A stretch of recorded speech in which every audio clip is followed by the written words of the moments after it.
નમસ્તે વિદ્યાર્થી મિત્રો, ફરી એકવાર સ્વાગત છે તમારું ધોરણ 10 વિષય વિજ્ઞાનના ઓનલાઈન YouTube લેક્ચરની અંદર, જેમાં આપણે પાઠ 1 રાસાયણિક પ્રક્રિયાઓ અને સમીકરણો છે તેનો અભ્યાસ છે તે કરતા હતા.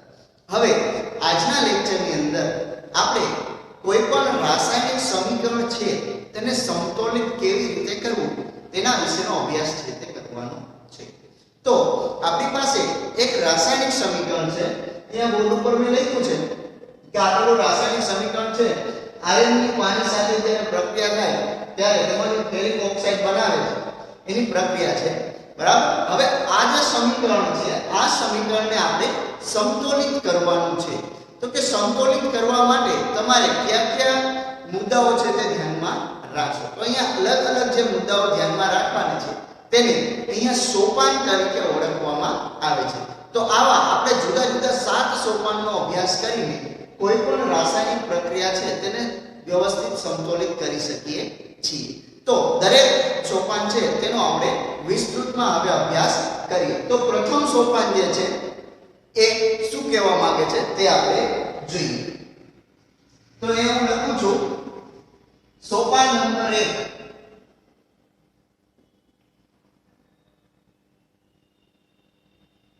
સોપાન નંબર 1, બરાબર. સોપાન નંબર 1 શું કહે છે? તો કે સમીકરણને બોક્સમાં લખો. શું કહે છે અહીંયા? સોપાન નંબર 1 શું કહેવા માંગે છે? તો કે આપેલા સમીકરણને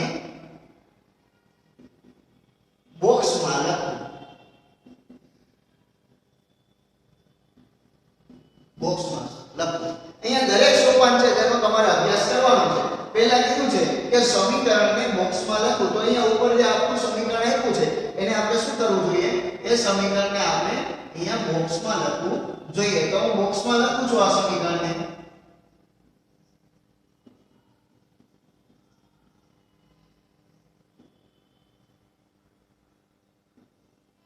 Fe3O4 પ્લસ H. હવે આપણે બોક્સ બનાવી દઈએ દરેકની માટે.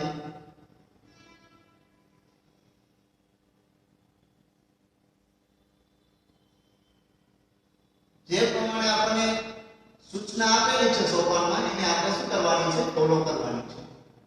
ત્યાં બોક્સ બનાવી દીધું છે, બરાબર.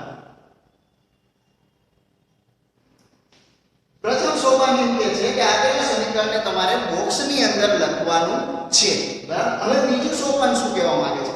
તો કે બીજું સોપાન એવું કહેવા માંગે છે કે આ જે ડાબી બાજુ રહેલા છે તે બધા કયા ઘટકો છે? તો તમને ખબર છે કે ડાબી બાજુ રહેલા ઘટકો છે તે પ્રક્રિયકો છે, જ્યારે જમણી બાજુ રહેલા ઘટકો છે તે શું છે? તો કે તે નિપજો છે. તો કે પ્રક્રિયકો અને નિપજોની તમારે હવે એમના તત્વોની યાદી બનાવવી કે ડાબી બાજુ એટલે પ્રક્રિયકની બાજુએ કેટલા તત્વો છે, એની સંખ્યા કેટલી છે, અને નિપજોની બાજુએ તે તત્વોની સંખ્યા કેટલી છે, તો તેની યાદી આપણે બનાવવી. તો બીજું સોપાન લખીએ. સોપાન નંબર 2. સોપાન નંબર 2 શું કહે છે? તો કે સોપાન નંબર 2 ની અંદર કહે છે તત્વની યાદી બનાવો. તત્વની યાદી બનાવો. આપણે આ તત્વની યાદી બનાવવાની છે, બરાબર. તત્વની યાદી બનાવી છે તો એના માટે આપણે એક કોષ્ટક બનાવવું પડશે. એ કોષ્ટક કેવી રીતે બનાવશું? કે કોષ્ટકમાં એક બાજુ આપણે તત્વ લખશું, પછી બીજું ખાનું છે તેમાં આપણે પ્રક્રિયકો બાજુના ઘટકો એટલે કે પ્રક્રિયકો અથવા તો આપણે LHS તરીકે પણ લખી શકીએ. પ્રક્રિયકો અથવા તો આપણે શું કહેતા હતા? લેફ્ટ હેન્ડ સાઈડ બાજુના ઘટકો. પ્રક્રિયકોની સંખ્યા આ બાજુ શું કરશું? આપણે નિપજો. નિપજોને શું કહેશું? આ રાઈટ હેન્ડ સાઈડ બાજુ એટલે કે એને RHS તરીકે પણ આપણે લખી શકીએ. તો આવું આપણે શું કરવાનું છે? કોષ્ટક બનાવવાનું છે. આવું કોષ્ટક બનાવવાનું છે, બરાબર. હવે આ જે કોષ્ટક આપણે બનાવ્યું છે એ કોષ્ટકની અંદર તમારે એની સંખ્યાઓ છે તેને શું કરવાની છે? લખવાની છે. કોષ્ટકની અંદર તમારે એની સંખ્યાઓ તત્વો લખવાના છે, બરાબર. તો તત્વો ક્યાં ક્યાં છે? તો જોઈ શકો હવે તત્વો છે તે ક્યાં જોવા મળે છે? તો કે આપણે જોઈ શકીએ કે ઓક્સિજન, હાઇડ્રોજન અને કયા છે Fe. આટલા તત્વો આપણને જોવા મળે છે. બોક્સમાં આપણે જોયું તો તત્વ છે ડાબી આપણે કેટલા તત્વો મળ્યા? ઓક્સિજન, હાઇડ્રોજન અને Fe. હવે આપણે શું કરવાનું છે તો કે પ્રક્રિયકોની બાજુ તેની સંખ્યા કેટલી છે? તો કે પ્રક્રિયક બાજુ ઓક્સિજન જો તો કેટલા છે? પ્રક્રિયક બાજુ ઓક્સિજન છે તે એની સંખ્યા 1. હાઇડ્રોજન કેટલા છે? તો હાઇડ્રોજન છે 2. નિપજ હવે Fe કેટલા છે? Fe પણ છે કેટલા? 1 છે. બરાબર? 1 છે. હવે આપણે નિપજ બાજુ જરા નજર કરીએ. નિપજ બાજુ આપણને કેટલા જોવા મળે છે? તો કે નિપજ બાજુ ઓક્સિજન કેટલા જોવા મળે છે? તો કે ઓક્સિજન જોવા મળે છે 4. ત્યાર પછી હાઇડ્રોજન કેટલા જોવા મળે? તો કે હાઇડ્રોજન તો જોવા મળે છે આપણને 2. બરાબર? અને Fe કેટલા જોવા મળે છે? તો કે Fe છે તે આપણને અહીંયા 3 જોવા મળે છે. તો હવે આપણે જોઈ ગયા હતા કે સમતોલિત અને અસમતોલિત સમીકરણની જ્યારે સમજતા હતા ત્યારે કે અહીંયા પ્રક્રિયકોની જે સંખ્યા છે એમાં તત્વની સંખ્યા અને નિપજોની તત્વની સંખ્યા અલગ અલગ હોય તો આવું સમીકરણ છે તેને અસમતોલિત સમીકરણ કહેવાય. તો હવે આના ઉપરથી આપણે ખબર પડી કે અહીંયા તત્વની યાદી બનાવી તો ખબર પડી કે પ્રક્રિયક બાજુ આટલા તત્વો હતા અને નિપજો બાજુ તત્વની સંખ્યા છે તે અલગ છે. તો હવે શું કરવાનું? તો કે હવે આપણે ત્રીજા પોઈન્ટ ઉપર આવવાનું. સોપાન નંબર 3. સોપાન નંબર 3 માં શું કહે છે?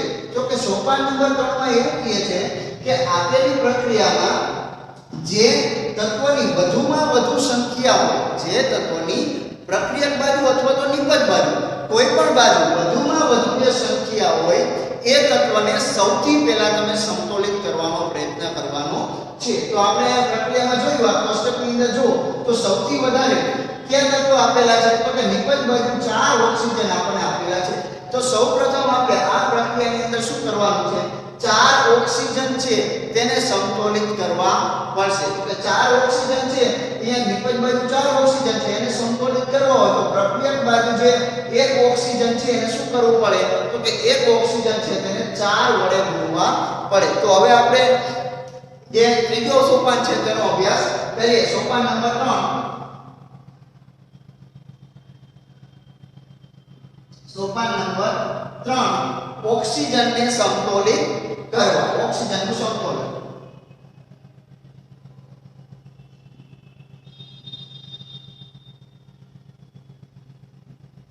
આપણે અહીંયા ઓક્સિજનને હવે સમતોલન એનું કરવાનું છે. તો ઓક્સિજનનું જે સમતોલન કરવાનું છે એના માટે શું કરવું જોઈએ?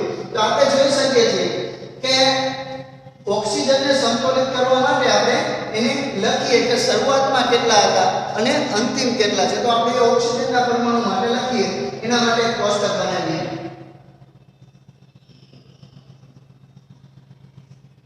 ઓક્સિજનના પરમાણુ. ઓક્સિજનના પરમાણુ માટે બનાવ્યું છે. બરાબર? હવે એમાં પ્રક્રિયકો અને નિપજો પાછું લખશું આપણે. આ જે ઉપરનો કોષ્ટક લઈએ પ્રક્રિયકો અને આ બાજુ કોણ આવશે? તો કે નિપજ. હવે એ ઓક્સિજનના પરમાણુ છે તો ઓક્સિજનના પરમાણુ છે એના માટે બે પરિસ્થિતિ વિચારવાની થશે. કઈ બે પરિસ્થિતિ? તો કે એક શરૂઆતના તબક્કામાં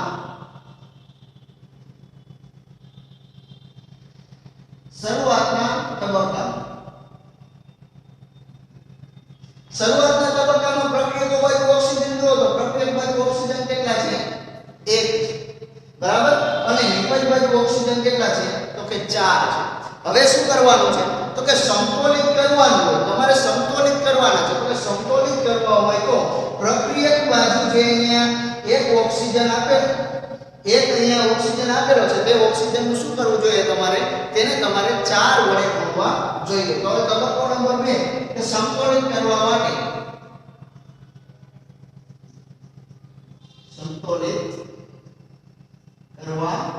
માટે શું કરીશું? તો કે સમતોલિત કરવા માટે મારે અહીંયા જે પ્રક્રિયક બાજુ 1 ઓક્સિજન છે તેને શું કરવું જોઈએ? 4 વડે ગુણવા જોઈએ. તો મને શું મળશે? પ્રક્રિયક અને નિપજ બાજુ બંને બાજુ કેટલા ઓક્સિજન જોવા મળે? 4 ઓક્સિજન છે તે સરખા જોવા મળે. તો હવે બીજા તબક્કાની અંદર હું એવું કરીશ. શું કરીશ? તો કે આ જે કોષ્ટક છે એ કોષ્ટકને અહીંયા જે કીધું છે એ પ્રમાણે હું પ્રક્રિયા છે તે લખું છું. તો એ લખું એમાં કીધું એ પ્રમાણે તો કે શું કરવાનું છે તો કે પ્રક્રિયા આપણે આપી છે એ પ્રમાણે લખી નાખો તમે. Fe H2O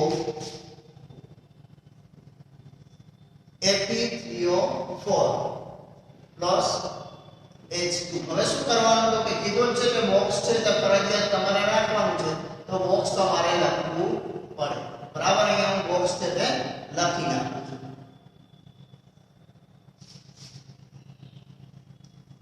હવે ત્રીજા સોપાન પ્રમાણે આપણે એવું કીધું કે ઓક્સિજનનું સંતુલન કરવાનું. ઓક્સિજનને સંતુલિત કરવા હોય તો તમારે જે આ ઓક્સિજન છે એને 4 વડે ગુણવા પડે. પ્રક્રિયક બાજુ જે ઓક્સિજન છે એને હું શું કરું છું તો કે 4 વડે ગુણી નાખું છું. હવે આ જે ઓક્સિજન છે એને 4 વડે ગુણ્યા તો આ બાજુ ઓક્સિજન અને આ બાજુ ઓક્સિજનની સંખ્યા થઈ ગઈ સમાન. પરંતુ આ ઓક્સિજન સાથે જે બીજું તત્વ જોડાયેલું છે અહીંયા આ બાજુ H2O કોણ જોડાયેલું છે તો કે હાઇડ્રોજન જોડાયેલું છે. તો કે હવે હાઇડ્રોજનની ગણતરી કરો તો કે હાઇડ્રોજન કેટલા થઈ ગયા તો કે આ બાજુ હાઇડ્રોજન છે એ 8 થઈ ગયા છે. જ્યારે આ બાજુ હાઇડ્રોજનની સંખ્યા કેટલી થાય છે માત્ર ને માત્ર 2 જ જોવા મળે છે. તો હવે ત્યાર પછીનું આપણે બીજું સોપાન એટલે સોપાન નંબર 4 એનો અભ્યાસ કરવો પડશે. સોપાન નંબર 4 શું કહે છે તો કે સોપાન નંબર 4 એવું કહે છે કે ત્યાર પછીનું જે તત્વ હોય એ તત્વ અથવા તો જે ઓક્સિજનને સંતુલિત કર્યો એની સાથે જોડાયેલું જે તત્વ છે એ તત્વને હવે તમારે સંતુલિત કરવાનું છે. તો સોપાન નંબર 4 માં હવે આપણે હાઇડ્રોજનનું સંતુલન કરવાનું છે. તો અહીં હું લખું છું સોપાન નંબર 4 શું કહે છે સોપાન નંબર 4 તો કે અહીંયા હાઇડ્રોજનનું સંતુલન કરવું. સંતુલન હાઇડ્રોજનનું સંતુલન કરવાનું છે. બરાબર, સોપાન નંબર 4 હાઇડ્રોજનનું સંતુલન કઈ રીતે કરશો તો કે હાઇડ્રોજનનું સંતુલન કરવું હોય તો જે વસ્તુ તમે અહીંયા લખી ઓક્સિજનના પરમાણુ શરૂઆતના નિપજના એ જ વસ્તુ શું તમારે કરવું પડે તો કે તમારે અહીંયા કરવી પડે. તો આપણે અહીં લખીએ કે હાઇડ્રોજનના પરમાણુ બરાબર હાઇડ્રોજનના પરમાણુ હવે શું લખશું એક બાજુ પ્રક્રિયકોને નિપજો પ્રક્રિયકોને નિપજો. બરાબર. હવે શરૂઆતના અહીંયા બે તબક્કાઓ આપણે વિચારવાનું છે. શરૂઆતમાં કેટલા હાઇડ્રોજન છે શરૂઆતમાં પ્રક્રિયાની બાજુ જુઓ તો તમને હાઇડ્રોજન કેટલા જોવા મળે છે તો કે 4 ગુણ્યા 8 આ બે છે અને ગુણાકારમાં આપણે 4 ગુણ્યા 8 હાઇડ્રોજન જોવા મળે. નિપજ બાજુ કેટલા હાઇડ્રોજન જોવા મળે તો કે નિપજ બાજુ તમને 2 હાઇડ્રોજન જોવા મળે. હવે બીજો તબક્કો વિચારો. શું બીજો તબક્કો વિચારો તો કે બીજા તબક્કો તમારે એવો વિચાર આમાં એ કરવાનું છે કે તમારે એને સંતુલિત કરવા છે. સંતુલિત કરવા હોય તો શું કરવું પડે તો કે તમે જોઈ શકો છો કે અહીંયા જો બંનેને સરખા સંતુલિત કરવા હોય તમારે તો બીજા તબક્કાની અંદર તમારે અહીંયા જે નિપજ છે એને શું કરવું પડે 4 વડે ગુણવા પડે. તો બંને બાજુ મને શું મળે 8 મળે. સંતુલિત કરવા માટે મારે શું કરવું પડે તો કે સંતુલિત કરવા માટે મારે બંને બાજુ એને શું કરવું પડે છે તો કે જે નિપજ છે એ નિપજની બાજુ મારે તેને 4 વડે ગુણવા પડે છે. તો એ 4 વડે ગુણવા પડે છે તો એ 4 વડે ગુણેલા જે ઘટકો છે તે હવે મારે લખવાના થાય. બરાબર. તો એ સમીકરણ હું લખું છું 4 વડે ગુણેલું. કેવું સમીકરણ થશે આપણી પાસે Fe બોક્સ બનાવવાનું કીધું છે એ ભૂલવાનું નથી. બોક્સ છે તે બનાવવું ફરજિયાત છે. જ્યાં સુધી આપણે કીધું હોય અહીંયા 4 છે તો 4 પણ લખવાના છે એ ભૂલવાનું નહીં તમારે. બરાબર. ત્યાર પછી શું છે અહીંયા તો કે જે વસ્તુ આપેલી છે એ લખી નાખો Fe3O4 આને બોક્સમાં મૂકી દો. પછી શું કરવાનું છે તો કે હાઇડ્રોજન. બરાબર. હવે આ બોક્સ બનાવો ત્યારે અંદર રહેલા ઘટકોને કઈ ફેરફાર થવો જોઈએ નહીં. બરાબર. તો હવે શું કીધું તો કે અહીંયા કીધું છે કે નિપજો બાજુ તમારે 4 વડે ગુણવા પડે. તો આ પ્રક્રિયાની અંદર નિપજો બાજુ હું શું કરું છું 4 વડે ગુણ્યા એટલે શું થઈ ગયું બંને બાજુ હાઇડ્રોજનની સંખ્યા હવે કેવી થઈ ગઈ છે સમાન થઈ ગઈ.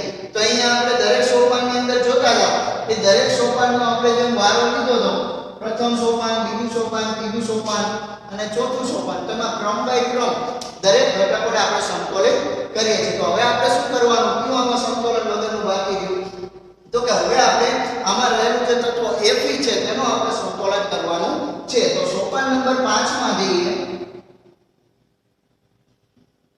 સોપાન નંબર 5 શું કહે છે? તો કે સોપાન નંબર 5 એમ કહે છે કે Fe નું સંકલન કરવું. સંકલન કરવું. Fe છે એનું શું કરવાનું છે? તમારે સંકલન કરવાનું છે. તો હવે Fe નું આપણે સંકલન કરીએ. હા, Fe નું સંકલન કરવાનું છે આપણા સમીકરણમાં. તો Fe નું સંકલન કરવા માટે શું કરવું જોઈએ તે આપણે જોઈએ. Fe નું સંકલન કરવાનું છે. તો Fe નું સંકલન કરવા માટે પણ આપણે શું લખવું જોશે? Fe નું સંકલન કરવા માટે પણ આપણે જેમ કોષ્ટક બનાવ્યું છે એ જ રીતે હવે એના માટે કોષ્ટક બનાવવું પડશે. કઈ રીતે? તો કે અહીં Fe ના પરમાણુ, Fe ના પરમાણુ, પ્રક્રિયકો અને નિપજો, પ્રક્રિયકો અને નિપજો, બરાબર છે. હવે એમાં તમે લખશો શરૂઆતના અને અંતિમ. શરૂઆતમાં Fe કેટલા છે? તો શરૂઆતમાં પ્રક્રિયકો બાજુ Fe નો ઘટકો 1 છે. નિપજ બાજુ Fe કેટલા છે? તો નિપજ બાજુ Fe કેટલા આપણને જોવા મળે છે? 3 જોવા મળે છે. તો કે હવે શું કરવાનું? તો કે હવે આપણે સંકલિત કરવા માટે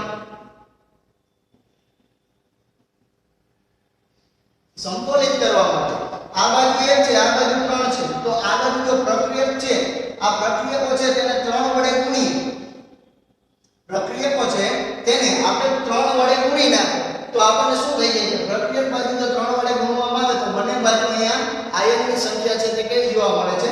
સમાન જોવા મળે છે. તો આ ઘટકો છે તેને હું શું કરું? પ્રક્રિયક બાજુ એને 3 વડે ગુણી નાખું તો મને શું થઈ જાય છે? તો કે નિપજ બાજુના જે ઘટકો છે તે પણ કેવા મળે છે? સરખા જોવા મળે છે. બરાબર? તો એના માટેનું સમીકરણ લખ્યું. શું કીધું છે કે ભાઈ જે પ્રક્રિયકો છે એની બાજુ જે ઘટકો રહેલા છે તેને શું કરવાનું છે? મારે 3 વડે ગુણવાના છે. તો એના માટે 3 વડે ગુણી હું એનું સમીકરણ લખું છું અહીંયા. Fe આ કોષ્ટક બનાવ્યું, બરાબર? એ કોષ્ટકમાં જે ઘટકો કીધા છે એ પ્રમાણે બધા લખી નાખવાના છે તમારે. H2O,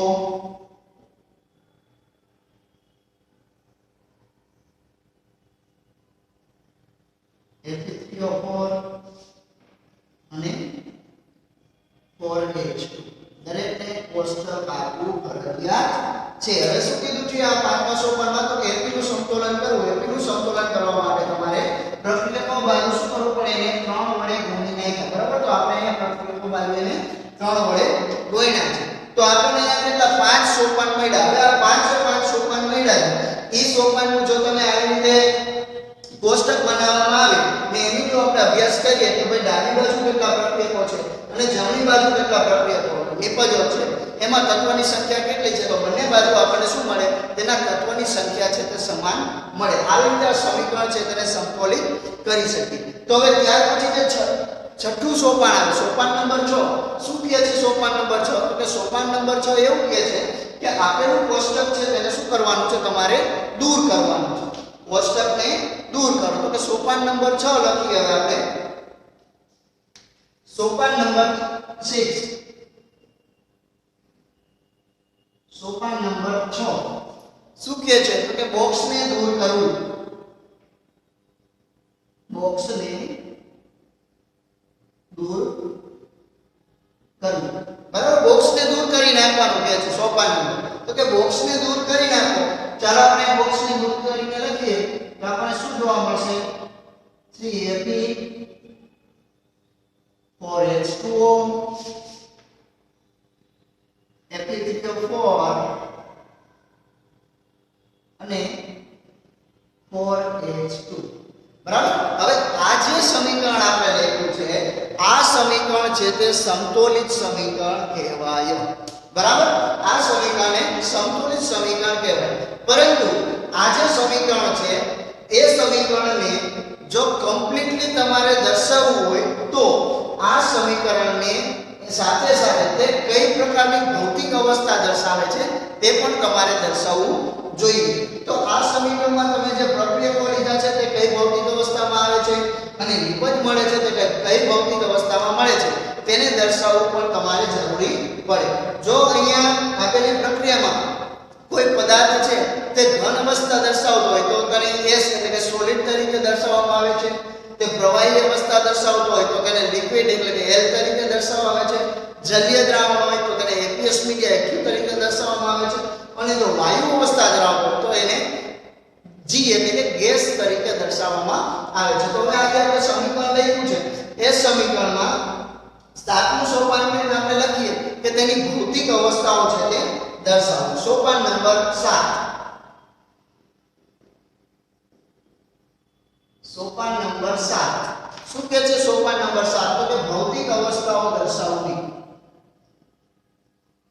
ભૌતિક અવસ્થા દર્શાવવી. બરાબર, આ સાતમું સોપાન છે કેમની ભૌતિક અવસ્થા દર્શાવવી. તો આ જે સમીકરણ છે એ સમીકરણ હું લખું છું પાછું અહીંયા 3Fe પછી આપણે એની ભૌતિક અવસ્થાઓ દર્શાવી દઈએ. 4H2O Fe3O4 અને H2. બરાબર, તો હવે આજે મેં આખું સમીકરણ લખ્યું છે. આ સમીકરણ છે એને આપણે એની ભૌતિક અવસ્થાઓ સાથે દર્શાવવાનું છે. તો અહીંયા જે આયન લીધું છે, આયન છે આપણે કઈ અવસ્થામાં મળે? તો ઘન અવસ્થામાં મળે. એટલે મારે કેના વડે દર્શાવવું પડે? S વડે. આપણે કીધું હતું કે સોલિડ એટલે ઘન અવસ્થામાં તો તેને S વડે દર્શાવવું પડે. ત્યાર પછી અહીંયા H2O છે. આ H2O છે હવે એમાં કેવું પાણી છે તે ગરમ કરવાની પ્રક્રિયા છે. એટલા માટે અહીંયા પાણી છે તેને કેના તરીકે આપણે દર્શાવવામાં આવશે? પાણી છે તેને આપણે ગેસ તરીકે દર્શાવવું. ત્યાર પછી Fe3O4 છે. હવે આ જે ઘટક મળશે તે આપણને પાછો ઘન સ્વરૂપમાં મળશે. એટલે આને કેના તરીકે આપણે ગેસ તરીકે દર્શાવવો પડશે. ત્યાર પછી હાઇડ્રોજન છે. હાઇડ્રોજન શું છે? તો કે હાઇડ્રોજન છે તે વાયુ છે. તો એને પણ આપણે કેના તરીકે એને આપણે ગેસ તરીકે દર્શાવવો પડે. તો આજે આપણે આપણું સમતોલિત સમીકરણ છે એ સમતોલિત સમીકરણને તેમની ભૌતિક અવસ્થાઓ સાથે સંપૂર્ણ દર્શાવેલું છે. બરાબર, હવે ઘણી બધી વાર શું થાય તો કે જ્યારે કેટલીક રાસાયણિક પ્રક્રિયાઓ હોય તેમાં આવું સમતોલિત સમીકરણ છે તેને ભૌતિક અવસ્થાઓ સાથે તો તમે દર્શાવો છો, પરંતુ સાથે સાથે તેના માટે એક ચોક્કસ પ્રકારના કેટલાક પરિબળો છે તે પણ અસર કરતા હોય, જેવા કે તાપમાન છે, દબાણ છે. બરોબર, આ બધા ઘટકો છે તે એના ઉપર અસર કરતા હોય. અને કોઈ પ્રક્રિયાઓ છે તેના માટે ઉદ્દીપકો છે તે પણ ખૂબ જ કાર્યરત હોય છે અને પ્રક્રિયાને અસરકારક બનાવવા માટે જરૂરી હોય છે. તો આવા જે ઘટકો છે તાપમાન, દબાણ, ઉદ્દીપક વગેરેને દર્શાવવા માટે આવું જે સમીકરણ હોય એ સમીકરણમાં તીરની ઉપર તમારે તાપમાન, દબાણ કે ઉદ્દીપક જેવા ઘટકો છે તેને દર્શાવવામાં આવે છે. એક પ્રક્રિયા છે તે હું તમને બતાવું છું અને એ પ્રક્રિયામાં કઈ રીતે આપણે ઉદ્દીપક દર્શાવેલા છે તેનો આપણે અભ્યાસ કરીએ. એક પ્રક્રિયા લઈ લઉં છું. એ પ્રક્રિયા છે કાર્બન ડાયોક્સાઇડ વાળી છે પ્રક્રિયા. અહીંયા કાર્બન મોનોક્સાઇડની જે પ્રક્રિયા છે એ ગેસ અવસ્થામાં છે. હવે એની કેની સાથે પ્રક્રિયા થાય છે તો કે હાઇડ્રોજન સાથે જ્યારે પ્રક્રિયા કરવામાં આવે છે ત્યારે શું હોય તો કે ચોક્કસ પ્રકારના 340 વાતાવરણ દબાણ આપવામાં આવે છે. આ જે દબાણ છે તે કેટલું છે? 340 વાતાવરણ દબાણ આપવામાં આવે છે. ત્યારે તેમાંથી આપણને શું મળે છે? ત્યારે તેમાંથી આપણને મિથેનોલ છે તે મળે છે. અને આ મિથેનોલ છે તે આપણને લિક્વિડ અવસ્થામાં એટલે કે પ્રવાહી અવસ્થામાં મળે છે. તો કોઈ પણ રાસાયણિક સમીકરણ આપેલું હોય એ રાસાયણિક સમીકરણને સમતોલિત કરવું હોય તો તમારે આ સાથે જે સોપાન છે એ સોપાનનો કમ્પ્લીટલી અભ્યાસ કરશો, વ્યવસ્થિત રીતે તેને ફોલો કરશો એટલે તમારું સમીકરણ છે તે સાચું બનશે. અને દરેક માટે આપણે જેમ સાતમા સોપાનની વાત કરી કે ભૌતિક અવસ્થાઓ દર્શાવવાની અને સાથે કોઈ રાસાયણિક પ્રક્રિયામાં ઉદ્દીપકની જરૂર પડતી હોય કે ચોક્કસ તાપમાન દબાણની જરૂર પડતી હોય તો તેને પણ દર્શાવવામાં આવે છે. તો આ લેક્ચરની અંદર આપણે કોઈ પણ રાસાયણિક પ્રક્રિયા છે તેને સંતુલિત કેવી રીતે કરવી તેના વિશેની સંપૂર્ણ માહિતી છે તે મેળવી. આ પ્રશ્ન છે તેનો એકવાર સારી રીતે અભ્યાસ છે તે કરી લેજો અને આ દરેક સોપાનો છે તેને જ માત્ર યાદ રાખશો તો આ પ્રશ્ન તમને સાવ ઈઝીલી યાદ રહી જશે. આ પ્રશ્ન ખૂબ જ મોસ્ટ ટાઈમની પ્રશ્ન તરીકે પણ પૂછવામાં આવે છે. તો આનો સારી રીતે અભ્યાસ કરજો. ફરી મળીશું આપણે બીજા નેક્સ્ટ લેક્ચરમાં. ત્યાં સુધી જય હિન્દ, જય ભારત.